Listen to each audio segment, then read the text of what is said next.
Washington, D.C.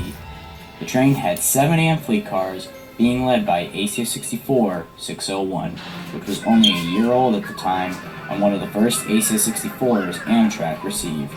32-year-old Brandon Bostian was the engineer that day and had worked on the route for a few weeks now. It departed 30th Street Station at around 9:10 p.m., with its next stop, Trenton. However, further down the line, there was trouble. A SEPTA train was reporting a shattered windshield after some people threw some rocks at the lead car, blinding the engineer. The radio transmissions distracted the engineer for a brief moment when he listened in to the SEPTA train calling for help. This made him believe he was further down the track, past the curve, so he sped his train up to 106 miles an hour, instead of the 80-mile-per-hour approach speed. What he didn't know is he hadn't even hit the curve yet. The speed limit of approaching the curve was around 80 miles an hour, with a 50-mile-per-hour speed limit within the curve. When he finally realized this mistake, he threw his train into emergency braking, but it was too late.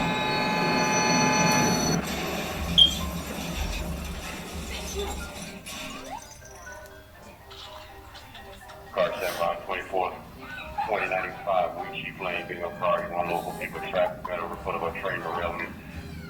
Also a person screaming.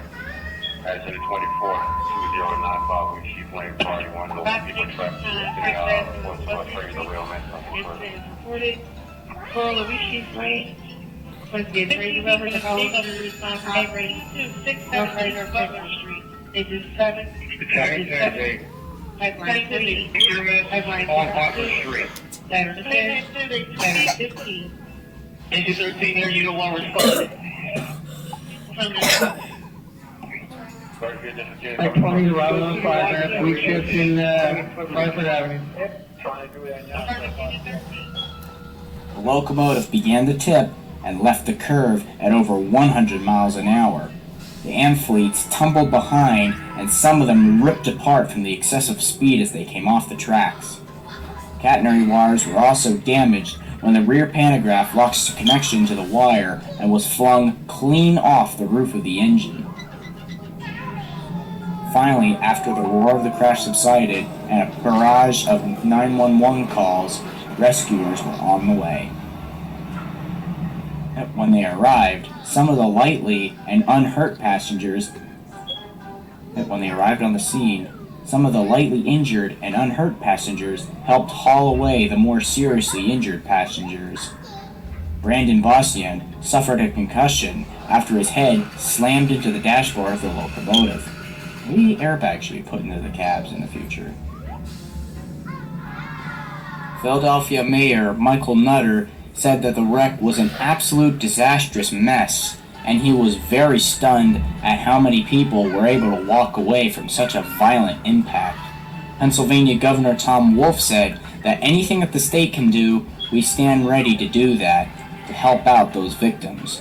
Amtrak was deeply saddened by the loss of life from the accident, and President Barack Obama even gave his condolences after the wreck, saying that he and Michelle were shocked and deeply saddened to hear, and their thoughts and prayers going to their families. In the end, 8 people died, and over 200 were injured. It was the deadliest accident on the Northeastern Corridor since the 1987 Chase, Maryland incident. Then there's the question, how can this happen, and why? Well, when Brandon Bostian heard the SEPTA train call in, he literally lost all situational awareness of his location, almost like he was lost.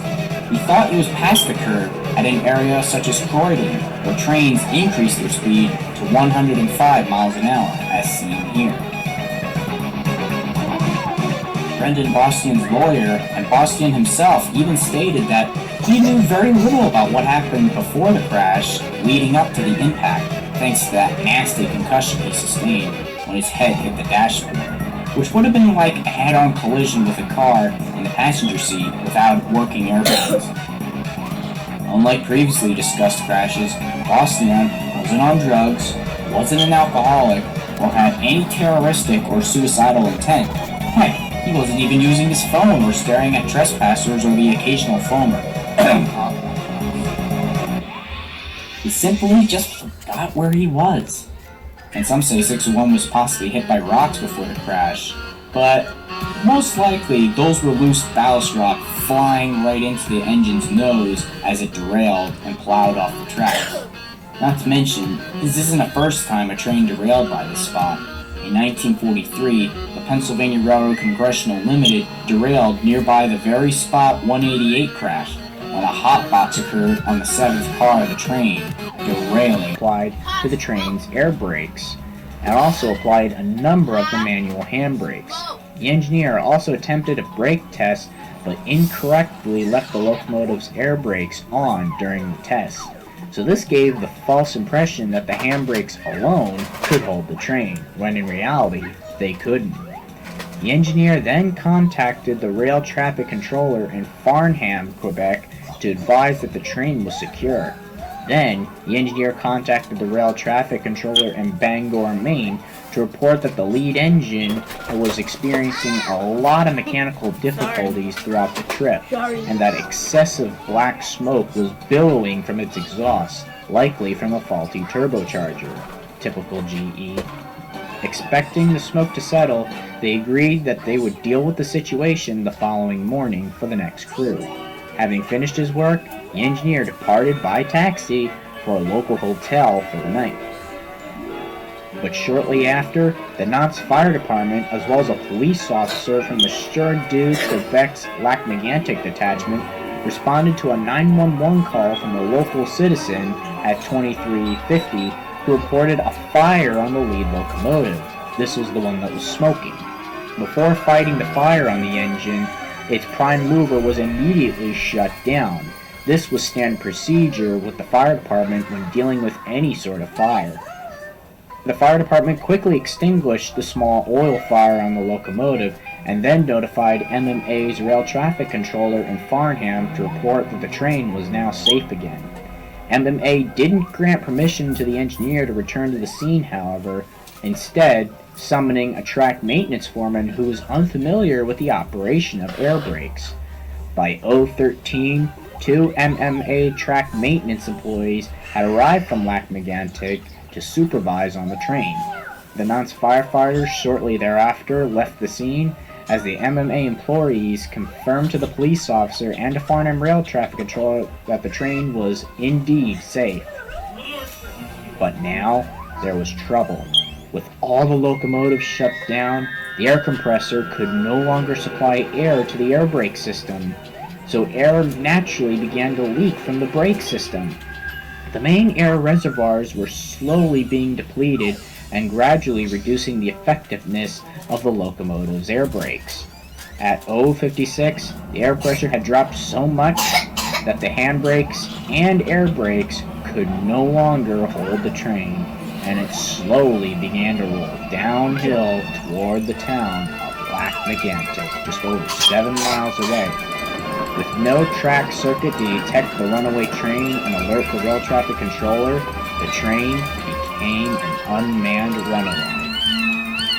MMA2 entered the town at 63 miles an hour, entering the curve in an area with a speed limit of 10 miles an hour. And then the worst happens.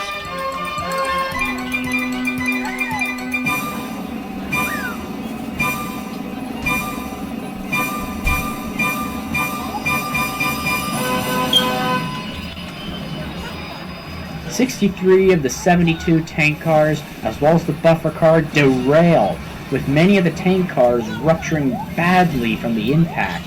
About 6 million liters of petroleum crude oil was quickly released, and the fire began just almost immediately, generating a ball of fire 3 times the height of the downtown buildings.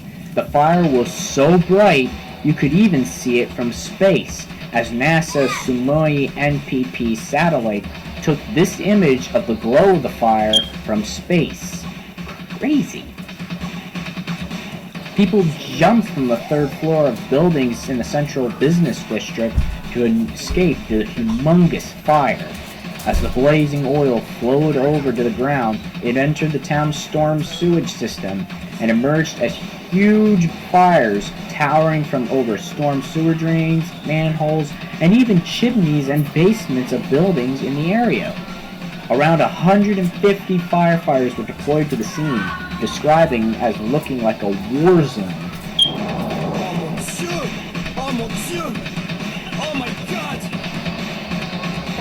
Some were called in as far away as the city of Sherbrooke, Quebec, and as many as 8 trucks carrying 30 firefighters were dispatched from Franklin County, Maine, in the U.S.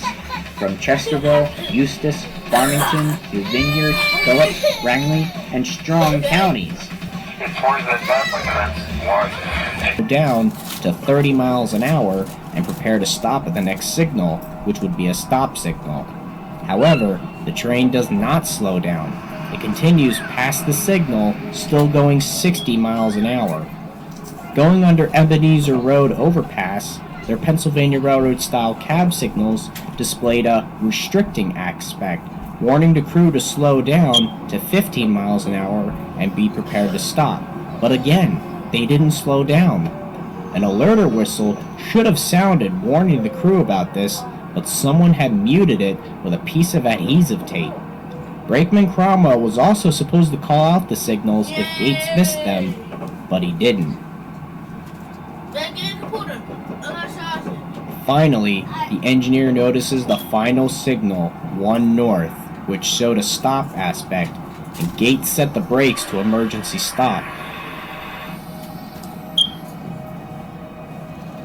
But because of their speed, they overshot the signal, and the 3 engines forced their way through the switch and slipped onto the main line onto track 2. The same track Amtrak 94 was flying down.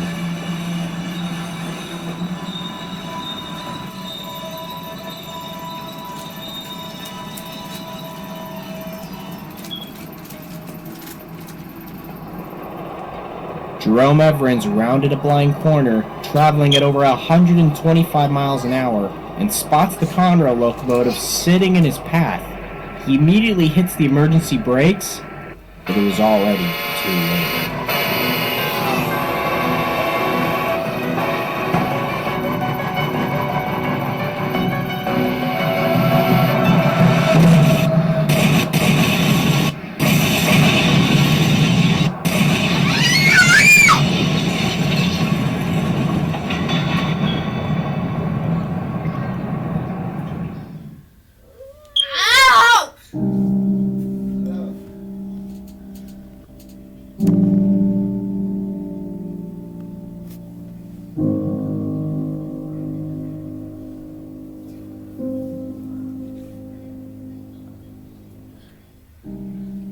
Amtrak 94 slams into the rear of Conrail ENS 121 at over 120 miles an hour. The force of the impact causes the rear Conrail locomotive 5045 to explode when the kinetic energy passed clean through the empty cab and into the prime mover, knocking it off its mounting and imploding it like throwing a hammer into a CRT TV screen. The explosion destroys the front cab of AEM 7903 and tosses the remains and the rear cab to the west side of the tracks, instantly killing the engineer, Jerome Evans. It's been said his decapitated head was found several feet from the impact site. The middle engine, 5052, suffered severe cab and nose damage, but the frame was Notch 8, or full throttle. If the dynamic brakes were selected as intended, this throttle setting would have caused the train to slow down a lot, thanks to the electric generator. However, since the dynamic braking was not engaged, the setting only caused the train to accelerate. Therefore, the only functioning brake was the air brake, and this was not enough to counteract the engine power. The engineer climbed down from the cab, aligned the switch, and then attempted to reboard the accelerating locomotive. He was unable to do so, slipped and fell, and was dragged about 80 feet from the train, receiving minor cuts before he had to let go. Now, with no one on the train, it becomes a runaway, escaping the yard and onto the main line, accelerating faster and faster. The engineer quickly ran to another employee who had a radio, and he called the yardmaster, who promptly notified the Stanley Tower block operator and the train master. The Toledo branch train dispatcher located in Indianapolis was also notified. The train was now proceeding southward on the Toledo branch, also known as the Great Lakes Division. At Galedia Siding at approximately 1:35 p.m., the train dispatcher remotely operated a switch for the train to enter the siding. A portable derail was there, ready to derail the train and stop this runaway. However, it was thrown clear from the track by the force of the train passing over it, and the train sped on like nothing had happened along the tracks. Then local police come up with an idea: shoot to kill. The idea? Use a buckshot on a rifle to hit a fuel shut-off button near the fuel tank. But guess what? Don't work. Has to be held in to actually do anything, rather than pressed for a millisecond by a bullet. So Crazy 8 speeds on a little bit. A few brave locals tried jumping on board the locomotive, but they chickened out as they realized she's going much faster than intended. Meanwhile, northbound train Q63615 was directed by the dispatcher into the siding at Dunkirk, Ohio. The crew was instructed to uncouple their engine SD40-2 8392 from their train and wait until the runaway passed their location. Sure enough, at approximately 2:05 p.m., the runaway train roared past the siding, and after the switches were realigned, 8392 chased after the runaway.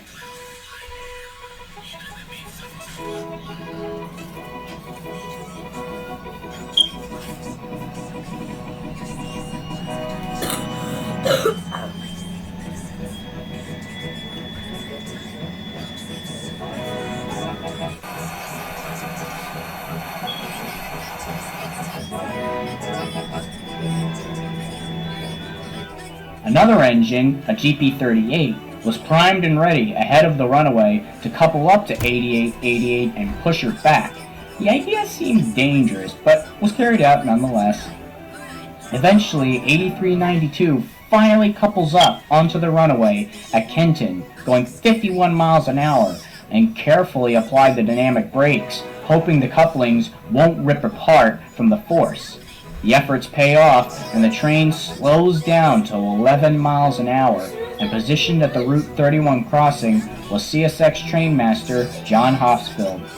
He runs alongside the crawling locomotive and climbs aboard.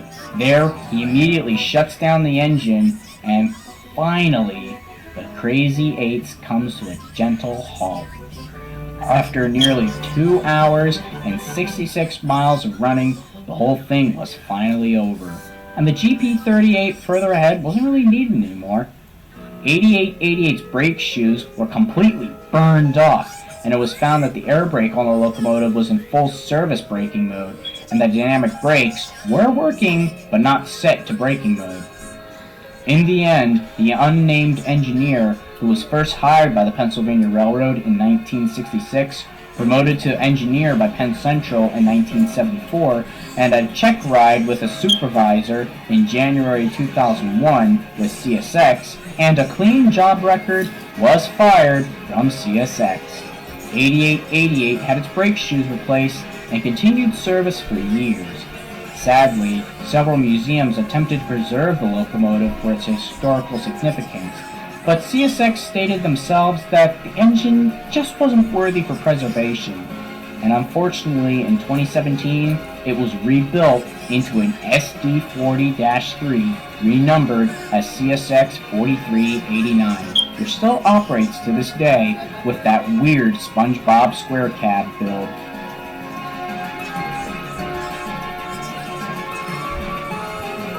With the crew going between units depending on which direction they were going. By 1:51 a.m., the train had 34 auto racks, 130 was in the lead position, and it was lined into the silica storage siding track. The crew was asked by the dispatcher if everything's in the clear, is that right? Over? That's right, we locked up in silica. referring to locking the switch lever, after it was supposedly set to the main line for the Amtrak to pass. The engineer and conductor sat in the cab of the 130 waiting for a ride home. The engineer estimated that they had been waiting for about 10 to 20 minutes when he asked the conductor if he realigned the switch at the junction of the silica storage track and the main. The conductor said he replied that he was sure he got it. The conductor then requested the engineer to turn on the 130's headlights to verify the position of the silica storage track switch. But the light did not reach the area around the switch. It was dark. There also wasn't a target that spun when the switch was thrown, as normally you would see it if the switch was open, or in this case, the wrong way. And you wouldn't see it clearly, and only see the edge of it if it was closed, such as the main, as the target would be parallel to your view, and you would be looking at it edge on. In the end, they stayed in the cab, but at 2:26 a.m., the engineer got out of the cab to walk the 660 feet up the line to the switch to check if it was set properly. However, the light of the Amtrak locomotive was fast approaching. The engineer didn't have time to see if the switch was set before the arrival of the Amtrak, so he just stood on the nearby hillside under the highway bridge to watch the Amtrak pass by. However, both of the CSX crew were in for a shock when the Amtrak instead entered their siding that their train was parked in. They knew a collision was imminent, and the CSX conductor ran out of the cab and bailed off the locomotive, while the engineer ran up the hill he was on to avoid being hit by debris or falling rail equipment. The Amtrak crew, oblivious to what was happening when they entered the siding, noticed the CSX locomotive ahead of them and slammed on the emergency brake, knowing that these would be the last fleeting seconds they had left to live.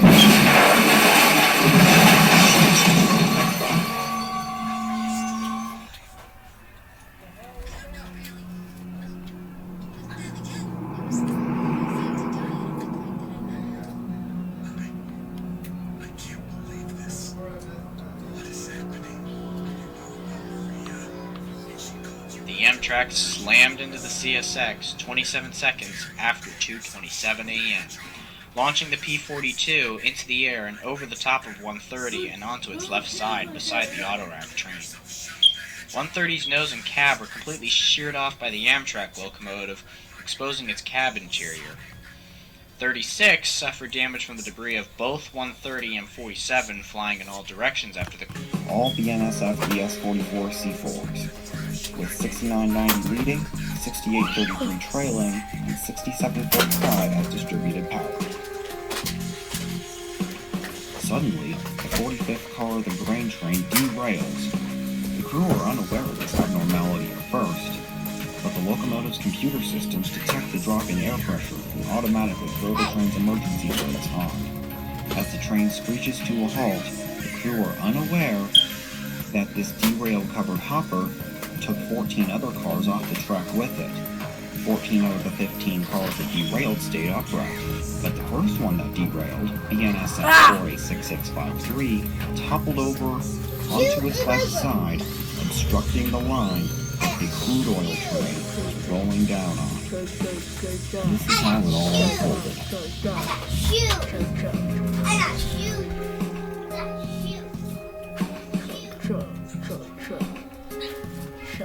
Signal maintainer, train going through Castleton. Anything go wrong with your train there? I just seen a bunch of stuff fly off the skid steer.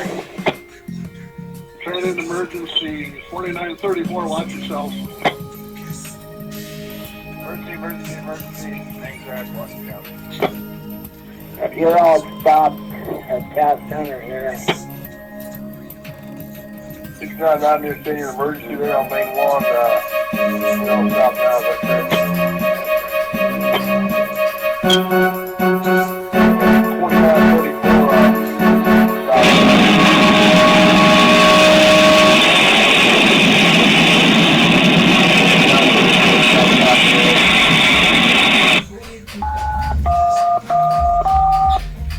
2934, we are everywhere. There's a fire. We're keep trying to kill. CNN, Simon, out east side. We're everywhere. Keep train, we are on fire. Which train is on fire there? Is that the 6990? 4934, 4934, we are derailed, we are all over, we gotta go. Grab your portable. Okay, 4934 is on fire, gotta go. Alright, well, call me as soon as you can. 4934 hits the derailed car 486653 and slides through the snow. The tank tops tumble down behind the two engines. The fuel tanks in the engines rupture, and the fire starts almost immediately, quickly spreading to the tank cars, which later, some of these tank cars detonate like bombs. Many witnesses take out their cell phones and start recording the explosions. But the burning question, quite literally, is, how can such a thing happen? A hopper car can't just topple down onto the other track by itself, can it? Investigators from the NTSB found a broken axle in the wreckage belonging to BNSF 486653. From this, they ruled that 486653 had microscopic cracks in its axle, which finally gave way on the run through Castleton on December 30th. Additionally, the post-crash fire wouldn't have been as severe if the train that struck the derailed hopper was carrying a commodity less hazardous than petroleum crude oil. Even 5 years later, residents of Castleton still say that they vividly remember seeing giant balls of fire outside their window towards the vicinity of the train tracks. And for other eyewitnesses and first responders alike, they'll never forget about this incident. Although everyone got out alive, a couple of the locomotives weren't as lucky. 4934 and 5958 were totally mutilated after the wreck and scrapped at the site shortly after New Year's. The 4 other units involved survived the wreck and were put back into service. One thing everyone can agree upon is that we all hope we never see a wreck of this magnitude ever happen again in the town of Castleton, North Dakota.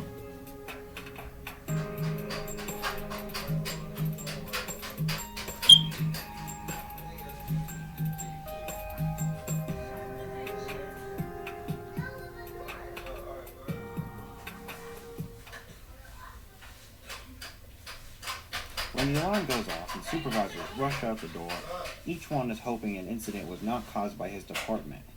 Oh, how the roadmaster cries if the cause is determined to be a broken rail. The mechanical foreman laments if a broken wheel or failed roller bearing is the culprit, and the trainmaster denies that any of his men can be to blame. Each time, a hearing is held with railroad and union officials to endeavor to find the cause, and hopefully prevent it from happening again. That record is the basis of this tale. Unfortunately for that trainmaster, a 67-car Burlington Northern coal train derailed near Colorado Springs, Colorado 30 years ago today, and it was 100% human-caused. This is the story of the 1989 Colorado Springs runaway.